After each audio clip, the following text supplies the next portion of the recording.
കാസർഗോഡ് ജില്ലയിൽ സൈബർ കുറ്റകൃത്യങ്ങൾ തടയുന്നതിന്റെ ഭാഗമായി പോലീസ് നടത്തിയ മിന്നൽ പരിശോധനയിൽ 16 കേസുകൾ രജിസ്റ്റർ ചെയ്തു. ഓപ്പറേഷൻ സൈ ഹണ്ട് എന്ന പേരിൽ നടത്തിയ പരിശോധനയിൽ 13 ഉപകരണങ്ങളും പോലീസ് പിടിച്ചെടുത്തു. You have reached the complete wedding mall in Kerala. രാജകുമാരിയുടെ വിവാഹ വസ്ത്രം അതിഗംഭീരമാക്കാൻ പോകുന്നു.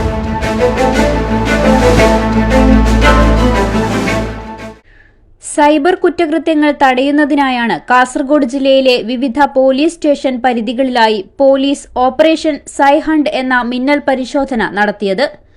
സൈബർ സാമ്പത്തിക തട്ടിപ്പുകൾക്ക് ഉപയോഗിക്കുന്നതും തട്ടിപ്പിലൂടെ ലഭിക്കുന്ന പണം വിനിമയം നടത്തുന്നതുമായ അക്കൌണ്ടുകളും മറ്റും കേന്ദ്രീകരിച്ചായിരുന്നു പരിശോധന.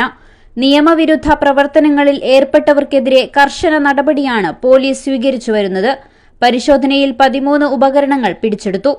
രജിസ്റ്റർ ചെയ്ത 16 കേസുകളിലും സമഗ്ര അന്വേഷണത്തിനായി പ്രത്യേക അന്വേഷണ സംഘങ്ങൾ രൂപീകരിച്ചു. സൈബർ സുരക്ഷ ഉറപ്പാക്കുന്നതിനായി വരും ദിവസങ്ങളിലും പരിശോധനകൾ തുടരുമെന്ന് പോലീസ് അറിയിച്ചു. News 40 live, Kasaragod.